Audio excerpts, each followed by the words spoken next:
I'm not gonna lie, I do love this time of year as we just have so much football going on. Obviously, it is Christmas Eve, so I hope everyone does have a fantastic Christmas tomorrow. But we are here in today's video to go ahead and make our score predictions for what we think is going to happen in the Boxing Day fixtures. And as it is Christmas, I thought I'd do a bit of a giveaway in today's video as well. Just say thank you for all the support you guys have shown on the channel so far this year. So to enter the giveaway and to be in with a chance of winning a £20 gift voucher of your choice, all you need to do is leave your score predictions in the comments down below. And you just need to get one of them correct and you will be entered into the giveaway, and then I'll just choose a random winner from that. So the winner will be announced in the next video. So best of luck to everyone. The only rules really are that you must leave the comment before 3 o'clock on Boxing Day before the games take place. And before we do get into anything, of course, I want to give a shout out to our sponsors over at OneFootball. As always, their link will be in the top line of the description down below. Now, like I said at the start of the video, we've got so much football going on at the moment that it is hard to keep up with everything. The championship table is so topsy-turvy, there's nothing in it at the moment. And so OneFootball is a good place to go over to and keep up to date with everything that is going on. Obviously, as well, as we are in the later stages of December, we've also got the January transfer window coming right around the corner, and over on the OneFootball app, you can go ahead and keep up to date with all the latest transfer rumours going on. So I'd highly recommend, like I said, link in the description down below. But without any further ado, guys, let's hop into my score predictions. So starting things out at Oakwell, where we've got Barnsley going up against West Brom. Now, Barnsley lately have gone on a decent run, only one loss in their last 5 matches. They've lifted themselves off the bottom of the table and are now only 1 point from safety. This game against West Brom, though, is not going to be an easy one. West Brom unbeaten in 13, and as Leeds dropped points last weekend losing against Fulham, we did see West Brom extend their lead at the top of the championship to 3 points now. Barnsley, though, definitely bring that goal scoring touch into this game. They've scored 13 goals in their last 5 matches, and I wouldn't be at all surprised to see both teams scoring in this game. I think that Barnsley lately have been looking really good. It's just going to be defensively if they have it in them to keep out West Brom. I do think they've improved. We saw at the weekend they limited Millwall to quite a few chances actually, and I was really impressed by the improvement I've seen in Barnsley at the back lately. But this West Brom side just has the capability of tearing teams apart. Probably weren't at their sparkling best at the weekend, but that was against a very good and organised Brentford side. I think that Garner was a real miss for West Brom in that game. But going up against this Barnsley side, I think I've got to be edging towards West Brom for this one. They've been so efficient so far this season with only 1 loss on the road this year. So for this game, I'm just going to say 2-1 West Brom, although Barnsley could give them a game going forward. Connor Chaplin, the player really to watch out for them, 4 goals in his last 2 matches. But I'll say 2-1 West Brom. Thief is going to say 2-0 West Brom. Next up, we then got Blackburn going up against Birmingham at Ewood Park. Blackburn still on a fantastic unbeaten run in the championship. They're just 2 points off the playoffs at the moment, obviously. The game they had last night against Wigan Athletic ending as a 0-0 draw. It wasn't a bad game, actually. Both sides had chances. Wigan probably started that as the better of the 2 sides, but Blackburn grew into the game, and Danny Graham had a fantastic chance to go on and win it later when he hit the ball with a header. Obviously, the bad news coming out of that one was the injury to Bradley Dack. Looked a really nasty one, a knee injury. When I'm recording this video, it's not been confirmed how long he'll be out for, but I'd imagine it would be quite a sizable amount of time with how severe that injury did look. So that's going to be a blow for Blackburn, but they have already shown so far this season that they are capable of winning matches without Dack. You know, we saw that last week when they beat Bristol City away from home, and they're going up against a Birmingham side who aren't playing great at the moment. They've lost their last 3 matches. Defensively, that's been their real issue. They've conceded 8 goals in their last 3 matches. Now, you know, we look back to the game they had at the weekend where it was an absolute disaster class at the back against Hull, where they just couldn't defend at all. They were leaving really big gaps in behind them, and Blackburn definitely had the players to go ahead and exploit that. People like Adam Armstrong, who are really good at making those runs in behind. Fatigue may play into this, as Blackburn have played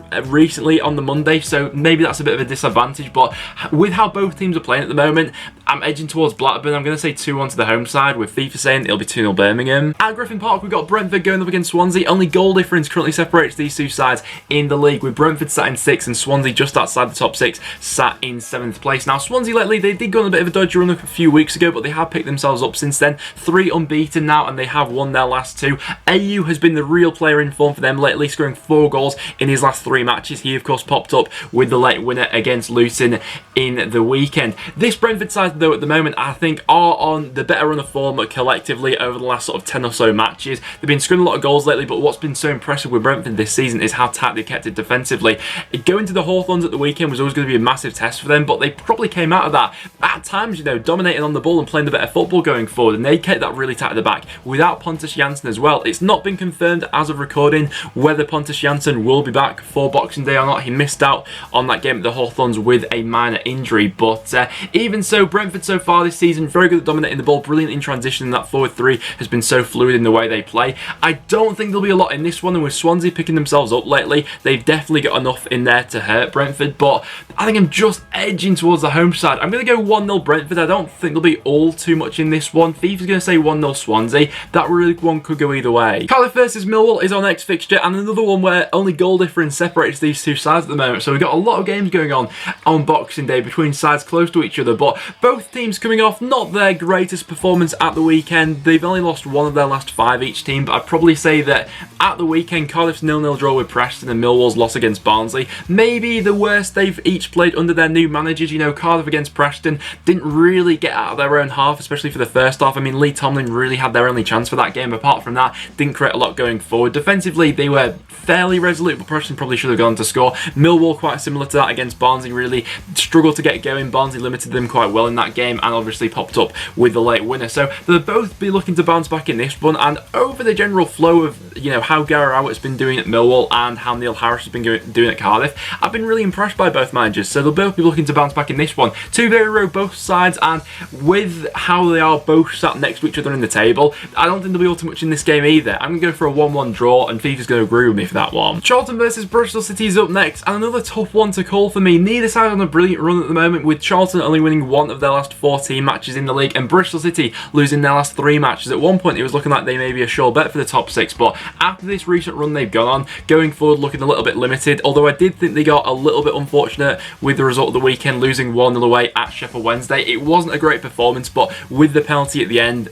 being very soft, they did get a little bit unlucky in that aspect. But going forward lately, Bristol City just haven't been clicking. They've only had 2 shots on target combined in their last 2 matches. That's going to have to change for this one, going up against a Charlton side who have looked a little bit susceptible at the back lately. Obviously, their last game being a 2-2 draw against QPR. You could argue that maybe they got a little bit fortunate to get a point from that one with some of the chances that QPR had to kill off the game, but I'd put forward the argument that Charlton have been due some good luck this season. You know, after the abundance of injuries they've had, the amount of times that clubs have popped up with late goals against Charlton in the past so far this season, I think that they were in need of that. Creativity has been a little bit of an issue for Charlton ever since the absence of Johnny Williams. I think he's been a player who really has been missing from that squad, but with Lyle Taylor back in there now, obviously getting his first goal back at the weekend as well, I think I'm edging towards Charlton. You know, Bristol City in the past have had a tendency to go on a bit of a mad losing streak, and that may continue over Christmas. I'm going to go 2-1 Charlton, with FIFA saying it'll be 2-0 Bristol City. Next up, we got Hull going up against Nottingham Forest. The away side Forest not going into this one with a great bit of momentum there without a win in their last 5 matches now. Going up against a Hull side who have been very strong at the KCOM recently, scoring 9 goals in their last 3 home matches. Obviously, Forest lately just have an inability to defend set pieces, and that is a bit of an issue going up against a side like Hull who are so good at whipping them balls in and have a target man like Tom Eaves playing up front. You know, we saw how deadly he could be from those situations with their win at the weekend. Interestingly, I saw an interview with Grant McCann leading up to this game. Hull won't be training on Christmas Day, which I do find quite interesting, and I'm interested to see what effect that actually has on the squad, if Hull are really up for this one or they're a little bit jaded or not. Obviously, Sabri Lamucci has come out and said that Forest will be training on Christmas Day, so I don't know, I just think it'll be an interesting comparison to see the levels of both sides and whether training on Christmas Day actually does have an impact on the game the next day. But with how both sides are playing at the moment, I think I am probably swaying towards Hull. I'm going to go for a 2-1 home victory in this game. I think defensively Forest have been looking a little bit fragile lately, with FIFA saying it'll be a goalless draw. And then we got Luton going up against Fulham. Luton do have the danger of slipping into the bottom 3 after Boxing Day if results don't go their way, and going up against this Fulham side who of course picked up a fantastic result at the weekend beating Leeds. Now more than ever is the chance for Fulham to build a little bit of momentum in the Championship. Their next run of fixtures is really favourable to them. We mentioned this in the last video, but over their next 7 games, the highest placed team they face is 11th place Hull City, and apart from that, they are playing a lot of sides near the bottom of the table, so it's now or never really for Fulham if they are going to make that charge towards the top 2. Now, that game of the weekend that Fulham had, I thought it was a much improved performance lately, and some returning players coming back into the squad really had an influence on that game. Harrison Reed and Bobby Reed I thought were excellent in that game, but Josh Onomah as well, not someone who's particularly caught my eye so far this season, but he looked like a real standout from that game. Going up against this Luton side who do have it in them to score goals, it's just been defensively lately which has been letting them down, although saying that, in each of their last 2 matches, they've had game-changing moments where they should have scored goals and they flop those chances and end up losing both those matches. So this game against Fulham, with how they are going forward, I think I am edging towards them. I'm going to go for a 3-1 away victory. I think Fulham will have too much firepower, with FIFA saying it'll be a goalless draw. Then we got Middlesbrough going up against Huddersfield. Once again, not a lot separates these two in the table as well, only 1 point between them at the moment, and both have gone on a fairly decent run lately where they've been able to bridge a little bit of a gap and breathe in space between themselves and the bottom three. Both sides winning at the weekend as well. Middlesbrough on Friday night with that 2-1 win over Stoke City. Playing a 3 at the back system, quite interesting really. Obviously Wigan came up with a fantastic winner in that game, and Huddersfield went on to beat Nottingham Forest from 2 set pieces in that game. I don't think there'll be all too much in this one. Middlesbrough have been good at home lately. They've won their last 3 matches at the Riverside, but Huddersfield have seemingly tightened up at the back lately, with Schindler and Stankovic having a decent partnership between themselves. Grobra had a really good game at the weekend as well. So for this one, I'm going to go for a 1-1 draw. FIFA's going to say 1-0 Borough. Don't think there'll be all too much in it. Then we got Stoke going up against Sheffield Wednesday. Two sides in really contrasting form at the moment. Stoke have only won 1 of their last 6, whereas Sheffield Wednesday are unbeaten in their last 6. Sat 3rd in the Championship at the moment, and to be honest, I think that Gary Monk and the job that he's done at Wednesday so far has gone a bit unnoticed, and he's been a bit underrated so far this season really, considering he came through early September when he got the job, and obviously Steve Bruce left in the summer. Sheffield Wednesday is always a very turbulent club with everything going on behind the scenes, but with the way that he's able to pull everyone together and the football he's got them playing, the amount of goals they've scored so far this season, Monk's done a really good job, and I think that just has gone a little bit unnoticed really. The same can't be said for this Stoke squad at the moment, who are just playing some absolute abject football at times. After Wigan picked up a point on Monday night, Stoke are now sat bottom of the Championship, and for this one, I think I've got to be back in the away side. They've had a lot of standout players lately. Barry Bannon's playing fantastic. Fletcher's been brilliant. Kadeem Harris is back in form at the moment, and Adam Reach seems to be making things happen as well. So for this one, I'm going to go 2-0 Sheffield Wednesday, with FIFA saying it'll be 1-0 Wednesday. Then we got Wigan going up against Derby County. Wigan did lift themselves off the bottom of the Championship with a point against Blackburn on Monday night. Once again, fatigue may play into this one, with Wigan having less recovery time, but even so, not a bad point on the road against Blackburn Rovers. I did watch the game, and I thought that Wigan actually played some decent football. They started out the game really brightly, were asking questions of Blackburn going forward, and had they taken their chances, could have gone on to pick up all 3 points, although Jamie Jones did save them on a couple of occasions late on. Some standout performers from that game. I thought that Naismith and Kipri have formed a decent partnership at the back lately. Robinson really looked like a standout player.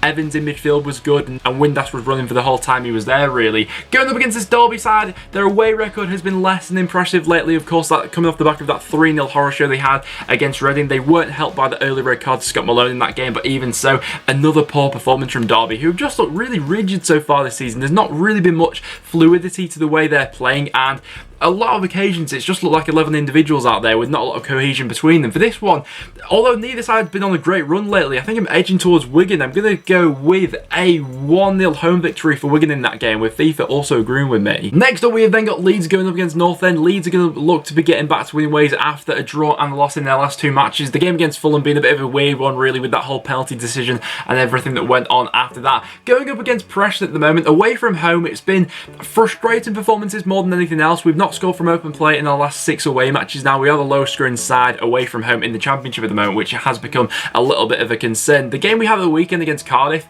we had an abundance of chances but just couldn't find the net, you know. Shirley Maguire had a couple, Brown and Bowden both had chances, but we weren't really, we're just not the same side away from home that we are at home at the moment. In the game we had earlier on this season that ended as a 1-1 draw, there wasn't really much in it between the two sides. Interestingly, we have met on Boxing Day, Leeds against Preston a few years ago. Leeds came out on top in that game, beating us at Deepdale by 4-1. Pablo Hernandez was on the score sheet that day, but he won't be on this Boxing Day, as he is going to be out for around about a month, I think, with the injury he picked up against Fulham. So that's of course going to be the blow for Leeds in this one, and with the way that both sides are going at the moment, I don't think there'll be many goals scored in this one actually. Leeds will no doubt dominate the ball, they'll play it around the box a lot, and Preston's best chance is probably going to be to play on the counter-attack, so people like Maguire and Barkhuizen really are going to be important for us for this game. I also believe that Preston won't be training on Christmas Day, which I think is another interesting one. So the 2 clubs that I've read about that won't be on Christmas are Preston and Hull. If there's anyone else, let me know about them in the comments down below. But for a prediction for this one, as much as I hate to say it, I think that Leeds may do us. I'm going to go 1-0 Leeds. I think our record on Boxing Day lately has been shocking as well, so FIFA's also going to agree with me for that one, but I'd like to be proven wrong, but I think that Leeds may just edge it. And then finally, as our last game, we got Reading going up against QPR. Reading finally getting back to winning ways at the weekend with a 3-0 home victory over Derby County. They were looking much better going forward in that game, much more fluid, especially with the introduction of John John Swift in the second half. Having him back in the side and his link-up play with Ajaria, going to be massive for running moving forward this season. Going up against a QPR side who they picked up a point in their last game, obviously threw it away late on against Charlton, but Nike Wells, oh my god, he had an absolute golden chance to win that game for QPR going through on goal, but just seems to be a striker who's lost his mojo from earlier on in the season. You know, early in the season he was looking like an absolute killer with Jordan Hugo going forward, but lately seems to have dropped off a little bit and lost a bit of his confidence. I do think there will be goals scored in this game though. Both sides have been fairly attack heavy with the way that they've approached games so far this season. Lucas Jow has been someone who's caught my eye a little bit more for Reading lately. He's been in the goals a little bit more, but for a score prediction, I'm going to go for a 2-2 draw. QPR still a bit dodgy at the back, and I think it'll be fairly open in a fairly stretched game with both midfields coming out on top in this one. Obviously, it's another battle between Ajaria and Eze. Interesting to see who comes out on top of that one, but I'm going to go 2-2. Thieves are going to say 1-1. But guys, there you have it. That will now wrap it up for today's video. So I hope everyone does have a fantastic Christmas tomorrow, but there are my Boxing Day Championship score predictions. So as always, get your score predictions and thoughts in the comments down below, and for a chance to be entered into the giveaway, all you have to do is get one of your predictions correct. But like I said guys, thank you very much for watching. It is always massively appreciated. Make sure you do leave a like if you did go on to enjoy, and subscribe for a little bit of regular Championship content. Thank you so much for 24,000 subscribers. It really does mean a lot, and like I said, I hope everyone has a fantastic day tomorrow. But apart from that, thank you very much for watching, and I'll see you all in the next one.